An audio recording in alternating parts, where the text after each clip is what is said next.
G'day, it's fugitive Australian journalist Shane Dowling from the website and YouTube channel Kangaroo Court of Australia. Now, I've just published an article on a Robodebt crook trying to manipulate the media. But before I get into that, a bit of breaking news from yesterday.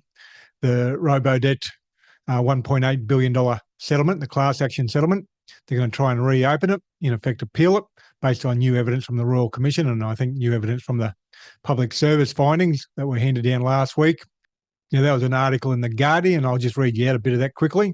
And it says Robodebt victims seek further compensation due to the damning new evidence. Lawyers for the victims of the Robodebt scandal will appeal against a $1.8 billion settlement with the Commonwealth on the basis of damning new evidence and claim senior public servants who administered the scheme engaged in misfeasance in public office. Gordon Legal announced the move on Tuesday, saying it would allege the officials knew that Robodebt was unlawful, but went ahead with it anyway. Robodebt victims will ask the court to set aside the original settlement so that new claims of misfeasance in public office can be brought against the Commonwealth, Gordon Legal told Guardian Australia.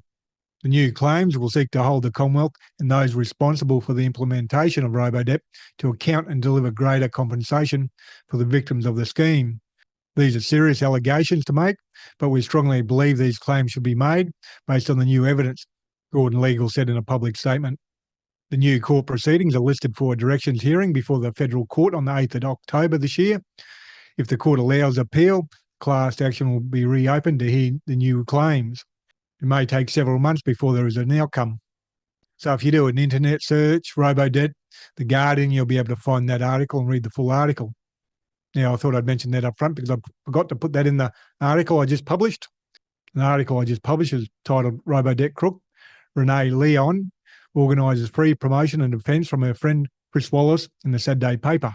An article was published today, September 26, 2024, and it starts off, journalist Rick Morton has gone on a full frontal attack against his fellow journalist at the Saturday paper, Chris Wallace, accusing her of bias and dodgy reporting regarding her article on former public servant and Robodebt crook Renee Leon.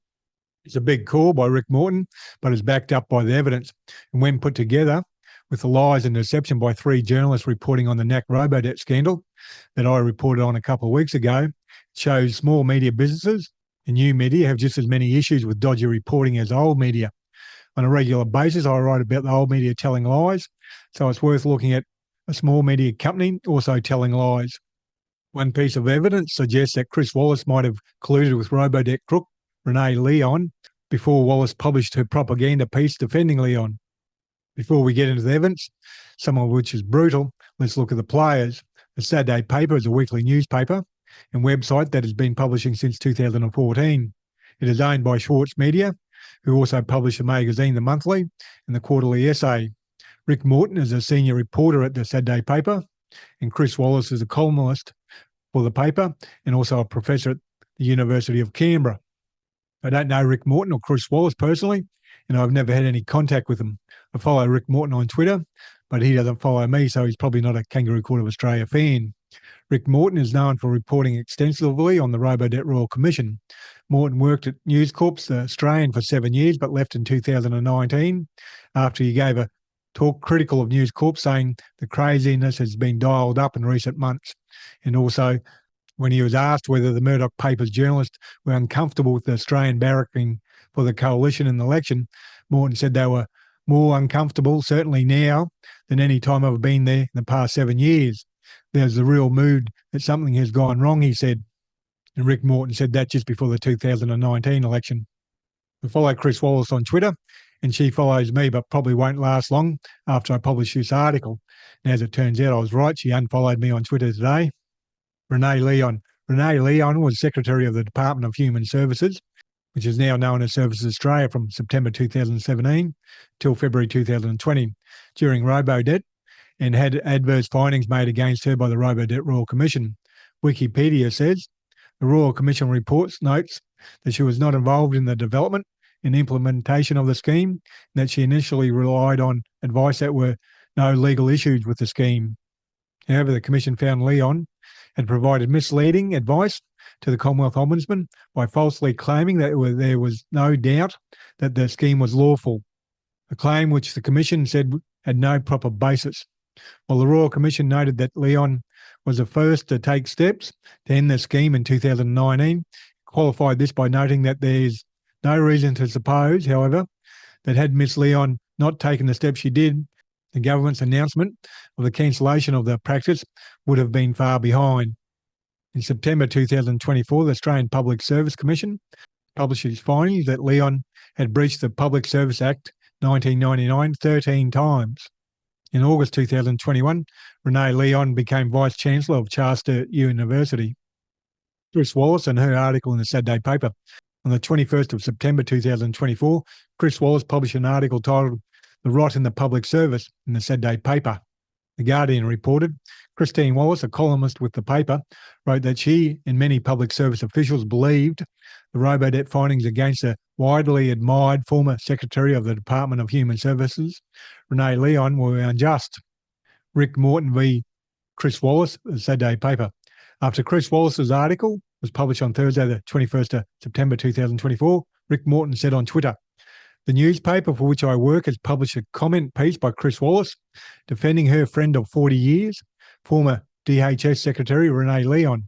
I consider the piece to be garbage revisionism, unethical, and a betrayal of actual reporting, and told the editors as much." Chris Wallace has known Renee Leon for 40 years, and you have to wonder why the editors at the Saturday paper would allow her to write an article defending Renee Leon. That's straight out of the News Corp's playbook. But it gets worse. Rick Morton also tweeted the blow where he says, "I do wonder why Chris Wallace wrote this appallingly one-sided comment in support of Renee Leon on Leon's own LinkedIn post and then decided to delete it. Was it because she wanted to write a column about it and thought that this might imperil her chances?"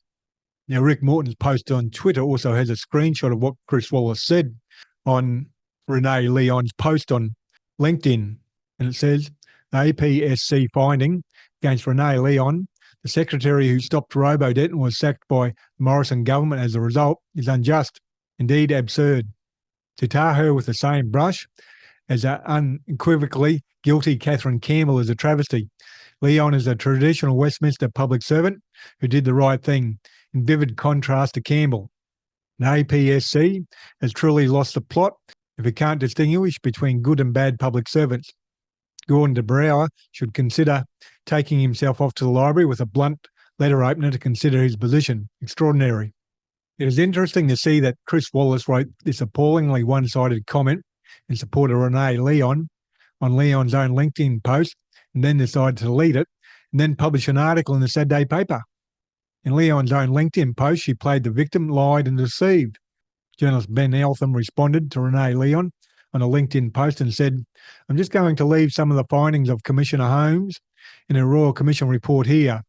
For instance, in her role as Secretary, Renee Leon pressured the Commonwealth Ombudsman's Office to remove critical commentary on the legality of Robodebt.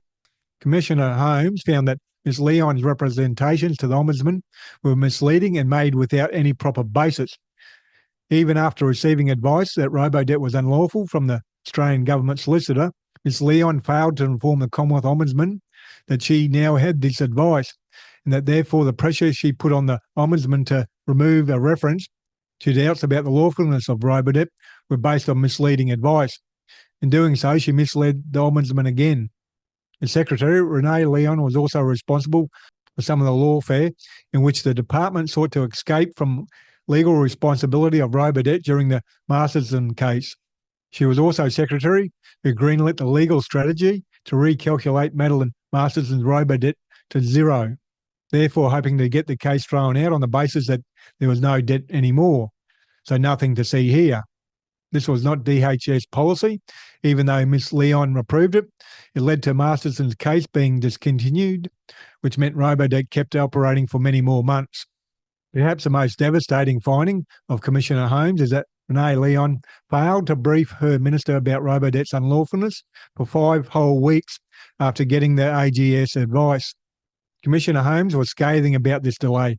Ms. Leon had the statutory duty to inform her responsible minister immediately. And Ben Eltham finishes off saying, "For me, the real issue here is that Renee Leon resided over the punitive Robodebt program for nearly 2 years before she took any steps to halt it. and indeed saw the scheme expand in that time under her leadership.